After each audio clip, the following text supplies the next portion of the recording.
नमस्कार। जैसा कि मैंने पूर्व भी कहा था, मैं ध्यान के इन कदमों पर अपनी अंतर्दृष्टि साझा करना चाहता हूँ। हमने ध्यान के पहले कदम के रूप में नींव के बारे में और दूसरे कदम के रूप में प्रत्याहार के बारे में चर्चा की थी। आज मैं ध्यान के तीसरे कदम के रूप में धारणा के बारे में अपनी अंतर्दृष्टि साझा करूँगा।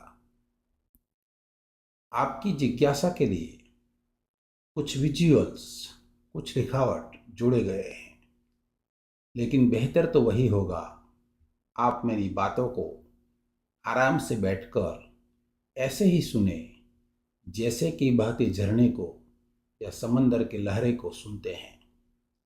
कौन जाने सुनते सुनते ध्यान में उतरना हो जाए।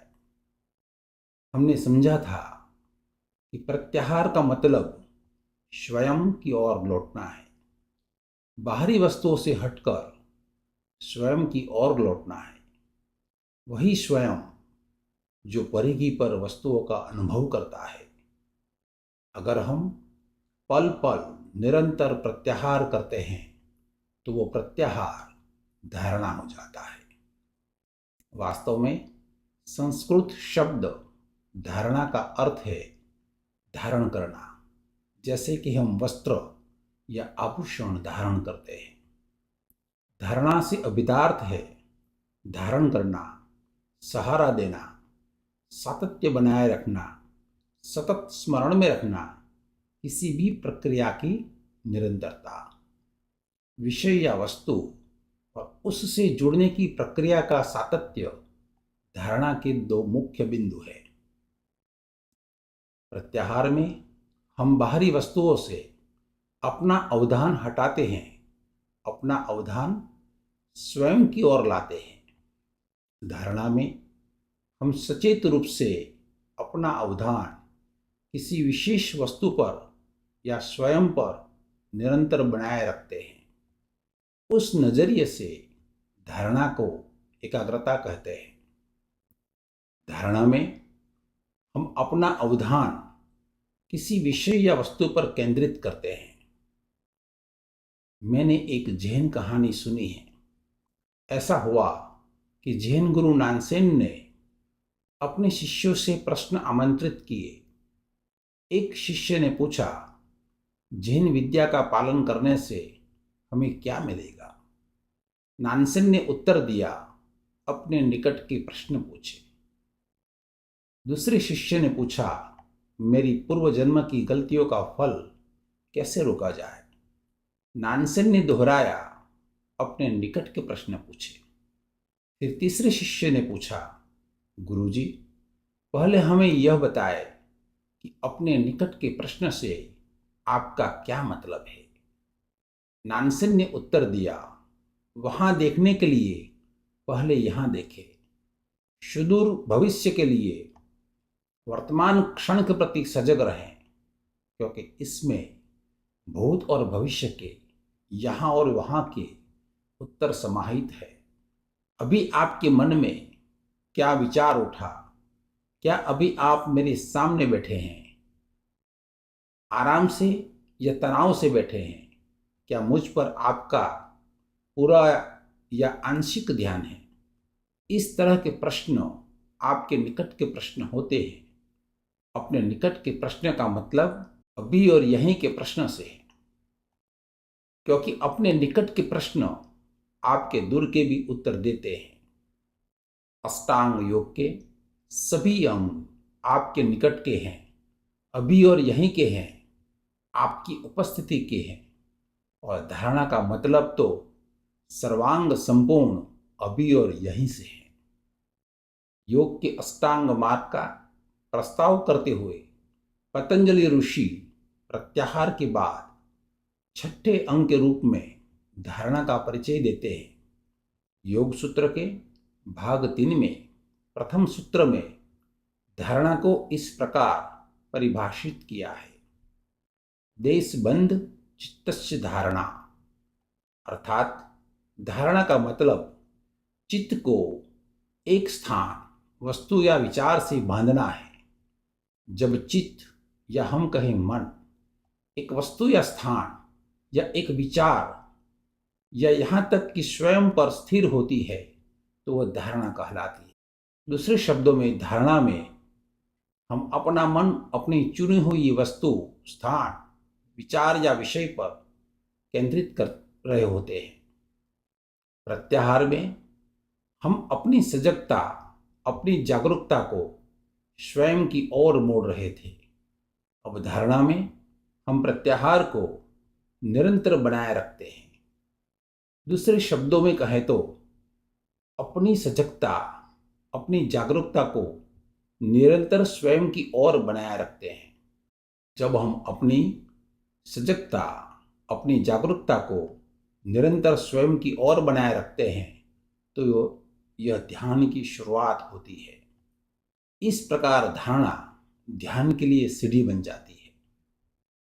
मेरे विचार में धारणा बहिरंग साधना के बाद, परिधीय तैयारी के बाद, ध्यान की नींव रखने के बाद ध्यान के लिए अंतरंग साधना का कदम है। धारणा उसी अंतरंग साधना, आंतरिक तैयारी का हिस्सा है जिसे हम प्रत्याहार से शुरू करते हैं। एक बार साधक बहिरंग साधना के लिए सभी कदम उठा लेता है और अंतरंग साधना शुरू करता है तो साधक ध्यान में प्रवेश करता है, क्योंकि ध्यान तो इन बहिरंग और अंतरंग साधना के परिणाम के रूप में हो रहा है। धारणा को विकसित करने के कई तरीके हैं। हम अपनी घड़ी में सेकंड की सुई की गति को देखने के प्रयोग से शुरू करते हैं। जैसे ही घड़ी के चंदा पर सेकंड की सुई चलती है, आप पाएंगे कि सेकंड की सुई के साथ रहना आप भूल जाते हैं। बार बार अपना अवधान सेकंड की सुई पर वापस लाकर आप धारणा साध सकते हैं, विकसित कर सकते हैं। सेकंड की सुई पर बिना किसी चूक एक निश्चित अवधि के लिए निरंतर अवधान केंद्रित करते हैं तो उस समय की अवधि के लिए यह आपकी धारणा है। शुरू में किसी भौतिक वस्तु को देखना बेहतर होगा, जैसे कि गुलाब, अपने इष्ट देवता की तस्वीर, आपकी प्रिय व्यक्ति या अपनी खुद की छवि या प्रतिबिंब जो आपके सामने रह सके, क्योंकि तब आपके लिए उसे देखना, समझना, धारण करना, उसके बोध से भर जाना आसान होता है। धारणा के अभ्यास में ठोस वस्तुएं, प्रतीक, प्रतिबिंब या छवियां बहुत मददगार होती है। धारणा के लिए टकटकी लगाना, घूरना या टाटक करना एक उपयोगी अभ्यास, एक मददगार उपकरण के रूप में आता है। आपकी पसंद और आपके स्वभाव के अनुसार टकटकी लगाना या टाटक करने के कई तरीके हो सकते हैं। जीवंत बुद्ध को देखना या बुद्ध की मूर्ति को देखना धारणा का सबसे सुरक्षित और आसान तरीका हो सकता है। जब भी आप बुद्ध की मूर्ति या बुद्ध की आकृति देखते हैं तो उस स्थिर मुद्रा, ध्यानस्थ बंद आंखें, मौन अनुग्रह की धारा, उसकी समरूपता, उसका संतुलन और समता को देखते हैं और इसे देखते हुए कोई भी ध्यान में उतर सकता है। बुद्ध की मूर्ति हमारी मूलभूत क्षमता का प्रतीक है और हमारे आंतरिक सौंदर्य का रूपक है। यह स्वाभाविक रूप से हमारा ध्यान आकर्षित करता है।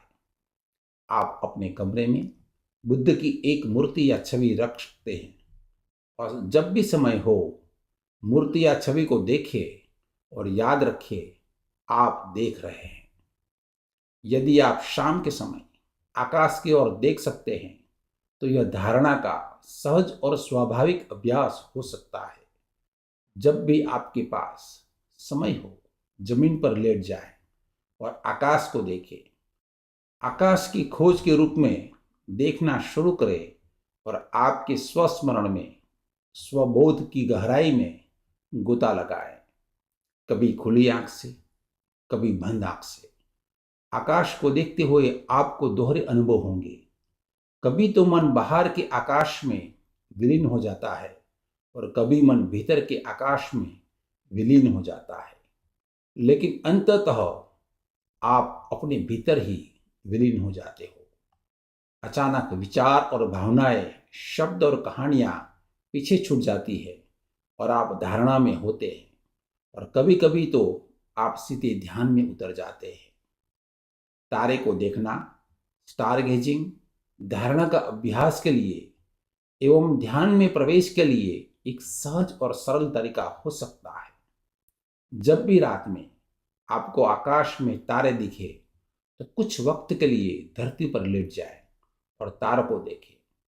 एक ऐसा तारा आप चुन सकते हैं जिसके साथ आप अपना तालमेल महसूस करते हो, जो आपके साथ सामंजस्य में है। उस तारे को देखना शुरू करें और उस पर अवधान केंद्रित करें। एक बार आप किसी तारे के साथ तालमेल में आ जाते हैं तो आप अपनी आंखें बंद कर सकते हैं और बंद आंखों से उस तारे को अपने भीतर देखने की कोशिश करें। फिर यही दोहराते रहें। आंखें खोलें, तारे को कुछ मिनट तक देखें, फिर अपनी आंखें बंद करें और इस तारे को भीतर देखें। बार बार इसकी पुनरुक्ति करें। आंखें खोलें, इसे बाहर देखें, आंखें बंद करें, इसे भीतर देखें। इस तरह तारे को देखते देखते धारणा का अभ्यास हो जाएगा और पता भी नहीं चलेगा कि कब आप ध्यान में चले गए। आप अपने अस्तित्व के साथ उसी आंतरिक शून्यता में, अपने अंतस में आप गहरे ध्यान में उतर जाते हैं।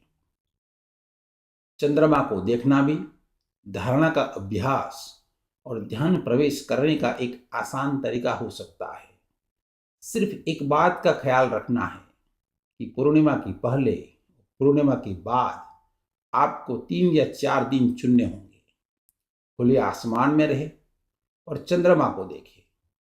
चंद्रमा का एक और लाभ है कि वह परावर्तित प्रकाश है, इसलिए वह आक्रामक नहीं है, वह शीतल है और सुखदायक है। तो चंद्रमा को आप लगातार देख सकते हैं। जब चंद्रमा के साथ आपका तालमेल आ जाए, फिर आप चंद्रमा को रुक रुक कर देख सकते हैं।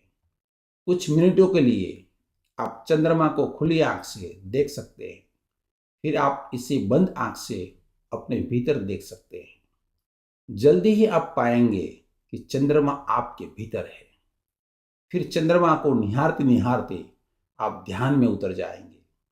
आप होंगे अपने अंतस के प्रकाश के साथ, अपनी शून्यता के साथ, भीतर के अंतरिक्ष गुंबद में, भीतर के स्रोतहीन प्रकाश के साथ, अपने आंतरिक अस्तित्व के साथ। दर्पण में देखना धारणा प्राप्त करने का एक और सरल और आसान तरीका हो सकता है।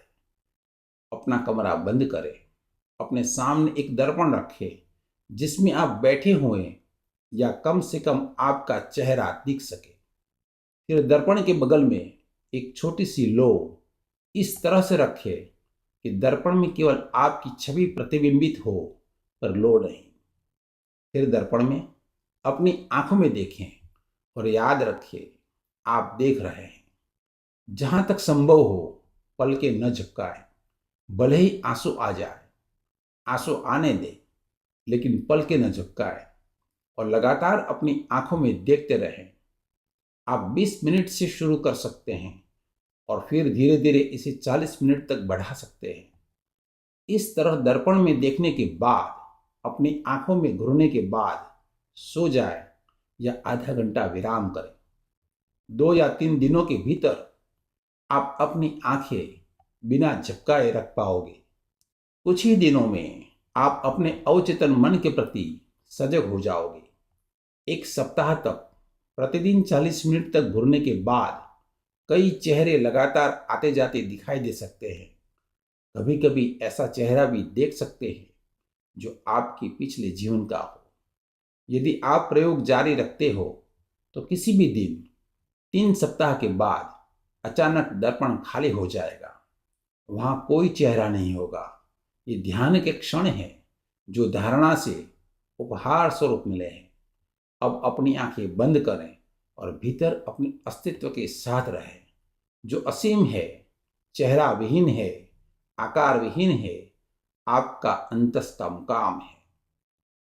धारणा के इन सभी अभ्यास का फायदा यह है कि आप ध्यान में प्रवेश कर सकते हैं।